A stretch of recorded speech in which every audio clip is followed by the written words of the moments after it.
हाँ, भक्ति का आरंभ पूर्वी अवस्था से, जीवात्मा उस पर चलेगा। मन जब टिक जाएगा तब चलना आरंभ होगा, मन स्थिर होगा, चलना आरंभ होगा। कुछ रहनी गहनी की बात, बैठा रहे चला अपनी जाता, बैठ गए चलना आरंभ। बैठे ने रास्ता काटा, चलते में बात न पड़ा। जो जिसका मन स्थिर हो गया तो उसकी दूरी तय हो जाती। मन स्थिर नहीं हुआ है तब उसकी दूरी तय नहीं होगी। तो मन को स्थिर कहाँ करने के लिए कहते हैं? दृष्टि योग की क्रिया में कहा सुषुम्ना ध्यान या बिंदु ध्यान, उसी को दृष्टि योग की क्रिया कहते हैं। तो बिंदु ध्यान कहिए या सुषुम्ना ध्यान, तो ये मन प्रायः रजोगुण पर तमोगुण में बढ़ता रहता है। बाईं तरफ जो क्रिया नाड़ी है उसमें तमोगुणी वृत्ति रहती है, दाहिनी तरफ जो पिंगला नाड़ी है उसमें रजोगुण वृत्ति रहती है। तो मन प्राय इन्हीं दोनों वृत्तियों में रहता है, तमोगुण में, रजोगुण में। तमोगुण में, रजोगुण में चंचलता रहती है और तमोगुण में मूर्खता रहती है। मूर्खता कहते हैं आलस को और उल्टे विचार को, या पहले उल्टे विचार को रखे तब आलस, उल्टे विचार को और आलस को तो मूर्खता कहते हैं। तो बाईं तरफ मन रहेगा तो यही मन में ये बात उठेगी, उल्टी बात को सीधी बात को उल्टी, उल्टी को सीधी, यही होता है। और आलस, नींद, ये सब बाईं वृत्ति में, तमोगुण वृत्ति में होता है। और दाहिनी तरफ रहेंगे तो उसमें गुणावन ज़्यादा होगा। भजन में हम लोग बैठते हैं, देखते हैं, अगर आलस नहीं आया तब गुणावन तो चलता ही रहता है। गुणावन इसका मतलब है कि दाईं तरफ है रजोगुण वृत्ति में। आज जिसके पास, जिसके अंदर न गुणावन हो जाता है न आलस है, सावधान सचेत होकर बैठा हुआ, जब ध्यान कर रहा है तो समझिए कि सात्विक वृत्ति में, मध्य में रहता नहीं मन को मध्य में रखना पड़ता है। हाँ, सावधान होकर बैठे हैं, आलस नहीं है, नींद नहीं है, गुणावन भी कम है, तो समझिए कि सात्विकी वृत्ति में। अब है कि अब मध्य में उसको रखना करना है, इसके लिए बहुत प्रयास की जरूरत है। इसी के लिए दृष्टि योग की क्रिया, ये दोनों दृष्टिधारों को जोड़ दी। दृष्टिधारें फैले रहेगी तो मन यही दोनों पर रहेगा, इसलिए उसको जोड़िए। जोड़ते जब बिल्कुल जुट जाएगी तब मध्य नाड़ी या सुषुम्ना प्रकट हो जाएगी। सुषुम्ना प्रकट हो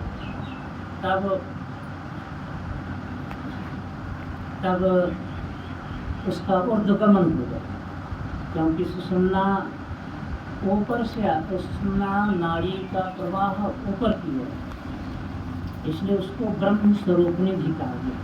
ब्रह्म मुख है उसका, ब्रह्म की तरफ उसकी गति है। और ये दोनों नाड़ी की गति नीचे की तरफ, अधोक की तरफ, संसार की तरफ। तो दोनों नाड़ियों को निरुद्ध कर देने पर, इड़ा पिंगला को अवरुद्ध कर देने पर सुषुम्ना प्रकट होती है और तब उसका ऊर्ध्वगमन होता है। यही हुआ, बैठे ने रास्ता काटा, चलते में बात नहीं पाई। तो पहले तो जब ध्यान के द्वारा अभ्यास करते मन को स्थिर किया, मध्य में स्थिर हुआ तो सुषुम्ना की नाड़ी खुल गई। अब उसका ऊर्ध्वगमन होगा। अब यात्रा आरंभ, अब भक्ति आरंभ, यही कहते हैं गोस्वामी जी कि तीन अवस्था तयो भजहु भगवन।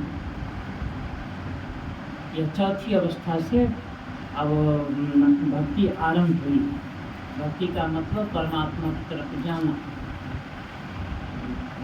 परमात्मा की तरफ जाना, वो भी भक्ति है। जैसे सत्संग में आप लोग आए तो घर से चलना आरंभ किए तो सत्संग सेवा शुरू हो गई। रास्ते की दूरी तय करते हुए यहाँ तक आए, अब सत्संग में बैठे, सत्संग सेवा हो रही। ये सेवा का आरंभ हो गया घर से, घर से ही आरंभ हो गया। कहेंगे घर से कैसे आरंभ होगी? सत्संग तो यहाँ आकर कर रहे हैं, घर से कैसे आरंभ हो गया?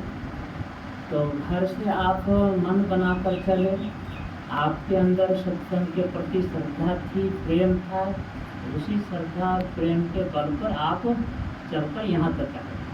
अगर आपके अंदर श्रद्धा प्रेम नहीं होता तो आप यहाँ तक नहीं आ पाते। श्रद्धा और प्रेम क्या है? भक्ति ही तो है, भक्ति ही तो है। तो वहाँ जैसे घर से चलना आरंभ किए, भक्ति शुरू हो गई, सत्संग सेवा शुरू हो गई। और यहाँ रास्ते के सब दृश्यादि को त्यागते हुए यहाँ तक आकर बैठे, सत्संग सेवा हो गई। तो उसी तरह से परमात्मा की ओर जाना परमात्मा की भक्ति है। परमात्मा की तरफ जाना उनकी भक्ति। तो जहाँ से चलेगा, कौन चलेगा? जीवात्मा चलेगा। कहाँ से? जहाँ बैठा हुआ है वहीं से। इसके बल पर चलेगा तो प्रेम और श्रद्धा के बल पर चलेगा, वही खींचते हुए उसको वहाँ तक ले जाएगा, परमात्मा तक। तो यही चलना उनकी भक्ति हो जाएगी। और जहाँ जाकर उनका दर्शन हुआ, भक्ति पूरी हो। दर्शन हुआ, भक्ति पूरी हो। अब कुछ करना बाकी नहीं, कुछ पाना बाकी नहीं, कुछ जानना बाकी, माने पूर्ण हो, पूर्ण हो। तो भक्ति का लक्ष्य भी तो यही है कि भगवंत की प्राप्ति हो जाए। भगवंत की प्राप्ति हुए बिना अपना काम नहीं बनेगा, यानी दुखों से छुटकारा नहीं। और सब लोग दुखों से छुटकारा चाहते हैं। इसके लिए कहा कि ईश्वर की भक्ति करके उनको प्राप्त कर लो, बस काम बन गया। तो दोनों तरफ से रजोगुण तमोगुण से समेट कर मध्य में वृत्ति रखा, सात्विक वृत्ति रखी, सुषुम्ना नाड़ी खुल गई, यानी दशम द्वार खुल गया, मोक्ष द्वार खुल गया। अब मोक्ष मार्ग पर चल रहे हैं, वही ईश्वर की भक्ति है। तो जैसे बाहर में चलने के लिए आधार होता है, रास्ता पर चलते हैं, पैर से चलते हैं, या तो रास्ता पहले से बना हुआ है अथवा चलते चलते भी रास्ता बन जाता है। तो अंतर में चलने के लिए भी रास्ता चाहिए। रास्ता का मतलब यहाँ पर सहारा, अवलंब। तो वह सहारा अवलंब बनाने की जरूरत नहीं, सबके अंदर बना हुआ है। अजगैबी यह मता बनाया भेजिया चकना चूरों का। अजगैबी माने परमात्मा ने वह रास्ता बनाया। किसी पीर, पैगंबर, औलिया, अवतार या संत महात्मा ने नहीं बनाया। परमात्मा कृत वह रास्ता है और सबके अंदर में व्यवस्थित कर दिया है। जितने मनुष्यधारी हैं सबके अंदर वह रास्ता परमात्मा ने व्यवस्थित कर दिया। केवल मनुष्य शरीर के अंदर और किसी जीव के अंदर नहीं, देवी देवताओं के अंदर भी नहीं, केवल मनुष्य के अंदर।